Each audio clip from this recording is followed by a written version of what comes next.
నమస్కారం అండి, this is #you.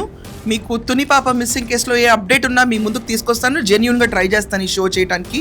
ఎక్కడ కూడా ఎవరితోనూ ఇన్ఫర్మేషన్స్ బార్గెయిన్ అవ్వకుండా మీకు ఫ్యాక్ట్స్ తీసుకొద్దాం అని డిసైడ్ అయ్యే ఈ షో చేస్తున్నాను. సో మనకు ఒక శుభవార్త ఉంది. మోస్ట్లీ పాప గురించి ఒక క్లారిటీ అయితే మనకి ఇవాళ రేపట్లో వచ్చేయచ్చు. ఎందుకంటే ఇన్వెస్టిగేషన్ రూట్ మారింది. ఇంతకాలం మనం జీడి గింజలు ఏరుకోవడానికి వచ్చిన వాళ్ళ లేకపోతే సంచార జాతుల వాళ్ళ అని చెప్పి రూల్ అవుట్ చేసాం పొద్దున్న షోలో, అందరూ చూసే ఉంటారు. అది కాకుండా పోలీస్ ఇన్వెస్టిగేషన్ ఇప్పుడు రూట్ మారింది, క్రైమ్ డిపార్ట్మెంట్ ఎంటర్ అయింది. అక్కడ మొన్నటిదాకా మనం చూసుకుంటే 40 ఎకరాల పామ్ తోటను గాలిచ్చారు, దానిపైన కొండ ఎక్కి దిగి 4-5 సార్లు గాలిచ్చారు. CH అగ్రహారంలో ఇల్లు తలుపు కొట్టి చూశారు. At the same time road మీద కుక్క ఎక్కడ గుడి దగ్గర కనిపించిందో ఆ ఏరియాలో కూడా స్పష్టంగా వెతికాము. ఎక్కడ కూడా పాప ఆచూకీ మాత్రం దొరకలేదు. ఇది అందరికీ తెలిసిన విషయమే. కానీ ఇక్కడ అసలు అల్టిమేట్ ట్విస్ట్ మొదలైంది. ఇంతకాలం మనం చూసుకుంటే వీళ్ళు 40 ఎకరాల పామ్ తోటలో ఉంటారు. ఆ ఇంటి యజమాని ఇన్వెస్టిగేట్ చేయాలని చెప్పి పోలీసులు డిసైడ్ అయ్యారు. క్రైమ్ వాళ్ళు ఇంటర్ఫియర్ అయిపోయారు. దీంట్లో క్రైమ్ ఇన్వెస్టిగేషన్ మొదలైనప్పుడు ఖచ్చితంగా ఆ తోట ఎవరిది అనేది ఫస్ట్ ఇన్వెస్టిగేట్ చేస్తారు. ఇప్పటిదాకా నేను అదే మొత్తుకున్నాను, ఆ క్రైమ్ ఇన్వెస్టిగేషన్ వాళ్ళు వచ్చేదాకా ఈ పాయింట్ ఎవరు రేస్ చేయలేదు. తోట యజమాని ఎవరు, తోట యజమాని, ఇంతమంది ఛానల్స్ ఇన్ని రోజులు వెళ్ళి అక్కడే తిరుగుతున్నా తోట యజమాని గురించి ఒక్క న్యూస్ కూడా బయటకు రాలేదు. ఇప్పుడు ఆ కోణంలో మొదలు పెట్టారు తోట యజమాని గురించి. ఇది కాకుండా రెండో సస్పెషన్ ఈ కేసులో ముందుకెళ్తున్న విషయం ఏంటంటే, పాపని ఫెన్స్ దగ్గర చూసామని చెప్పారు చూడండి. ఆ ఫెన్స్ దగ్గర చూసామన్న పర్సన్ని ఇన్వెస్టిగేట్ చేయాలని డిసైడ్ అయ్యారు. ఇప్పటిదాకా మనం సంచార జాతుల వాళ్ళు కిడ్నాప్ చేస్తారు, ఏమండి నిజంగా 15 నిమిషాలు ఎవరు రెక్కీ చేసి ప్రాపర్గా ప్లాన్ చేసి కిడ్నాప్ చేసి ఉండరు అని అనుకున్నాం.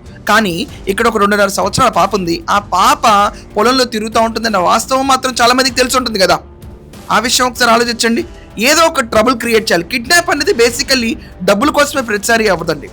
ప్రతిసారి డబ్బుల కోసమే ఒక ఎజెండాగా పెట్టుకుని కిడ్నాప్ చేయరు. చాలా రకాలుగా ఉంటాయి. ఫ్యామిలీని బాధ పెట్టాలన్నా, వాళ్ళని హింసించాలన్నా కిడ్నాప్ ఒక్కటే ఆప్షన్ అవుతుంది.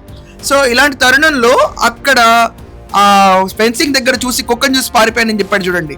ఆ బైక్ మీద వెళ్ళిన అతన్ని, అట్ ద సేమ్ టైం ఇంటి యజమాని ఎవరైతే, ఆ తోట యజమాని ఎవరైతే ఉన్నారో అతన్ని ఇప్పుడు ఇన్వెస్టిగేట్ చేయాలని క్రైమ్ టీం ముందుకు వచ్చింది. చాలా మంది చెప్తున్నారు బావులో పడిపోయింది, ఇక్కడ బాగుంది, ఇంత గడ్డు ఉంది, చాలా కబుర్లు వింటామండి మనం ఈరోజు సోషల్ మీడియాలో. ఇవన్నీ గత 17 రోజులుగా వింటానే ఉన్నాం. కానీ ఇప్పటిదాకా ఏ సీన్ మనకి బయటకు రాలేదు. కానీ ఒక్కడైతే వాస్తవం, పాప బతికే ఉంది, సేఫ్గా ఉంది. పాప బయట పెట్టాలంటే ఎవరి కాళ్ళకి భయం ఉంటుందండి. ఇప్పుడు కిడ్నాప్ చేసి ఎక్కడైనా వదిలేద్దాం అనుకున్నారు అనుకోండి, మోస్ట్ సెన్సేషనల్ కేసు. ప్రతి CCTV ఫుటేజ్లోనూ ఈరోజు పాప ఫోటోలు ఎక్కడైనా కనిపించినాయి అనుకోండి, దింపినాళ్ళతో సహా ప్రతి ఒక్కరిని బొక్కలో వేస్తారు. ఇలాంటి తరుణంలో బయటకు రాలేదు. కానీ ఈరోజు రూట్ మార్చిన క్రైమ్ వాళ్ళు ఖచ్చితంగా తోట యజమాని, ఆ ఇంటి యజమాని మేము ఇన్వెస్టిగేట్ చేయటం, అలాగే అక్కడ చూసుకుంటే మనం ఎవరైతే పాపను చూసారో అతన్ని ప్రైమ్ సస్పెక్ట్ కింద ఇన్వెస్టిగేట్ చేయటం. ఇది కాకుండా పాప వాళ్ళ ఫాదర్ని ఈ ఇన్వెస్టిగేషన్లో ఇన్వాల్వ్ చేసేటట్టున్నారు మొత్తం మీదకి. ఎందుకంటే చాలా మందికి తెలిసి ఉండాలి, ఆయనకి కొంచెం ఇన్ఫర్మేషన్ ఉంటుంది. 30 ఏళ్ళ నుంచి ఆ ఫ్యామిలీ అక్కడ ఉందంటున్నారు. వీళ్ళ వయసు తిప్పు కొడితే భవానీ గణేష్ది ఒక 25 ఏళ్ళు కూడా ఉండవు. దానికంటే ముందు నుంచి ఉంటున్నారంటే ఖచ్చితంగా తోట యజమాని గురించి ఇన్ఫర్మేషన్ ఎంతో కొంత ఉండాలి. సో ఎంతో కొంత ఇన్ఫర్మేషన్లో ప్రొసీడ్ అవుతారనో లేకపోతే ఏమైనా అనుమానాలో మనకు తెలియదు. కానీ ఆ ఫ్యామిలీ మాత్రం చాలా బాధపడతారు. వాళ్ళ మదర్ ఫాదర్ నిజంగా ఒక నిరుత్సాహమైన పొజిషన్కి వచ్చేసారు, వస్తున్నారు రాదా అని. ఏమన్నా 100% కిడ్నాప్ కేసు ఇది, there is no doubt. Police searching అయితే ఆపేశారండి, there is no more searching. అక్కడ ఎవరు కనపట్లేదు కూడా అసలు. ఇక్కడ క్లియర్గా జరుగుతుంది ఇన్వెస్టిగేషన్. మొన్నటి దాకా ఈ సెల్ ఫోన్ టవర్స్ అవనిండి, ఆ 4800 కాల్స్ అవనిండి, లేకపోతే సంచార జాతులు జీడి పిక్కల వాళ్ళని. కానీ ఇప్పుడు రూట్ మార్చి క్రైమ్ టీం ఎంటర్ అయ్యి తోట యజమాని, పాపని మొదట చూసిన వాళ్ళని ఇన్వెస్టిగేట్ చేయడం మొదలుపెట్టారు. మేబీ అందరూ ఎక్స్పెక్ట్ చేసినట్టు ఇంకో కంక్లూజన్ రాబోతుందని నేను ఎక్స్పెక్ట్ చేస్తున్నాను. సో తోట యజమాని ఇన్వెస్టిగేట్ చేయడం ఎంతవరకు కరెక్ట్ కాదు, అండ్ మీకున్న డౌట్స్ ఏంటి, ఇవన్నీ కూడా కొంచెం ఖచ్చితంగా రేస్ చేయండి. ఒక్కసారి మనం పాయింట్స్ రేస్ చేస్తేనే దానిపైన డిస్కస్ చేయగలుగుతాం. మీ ఒపీనియన్స్ కమెంట్స్లో మెన్షన్ చేయండి. That's all for now.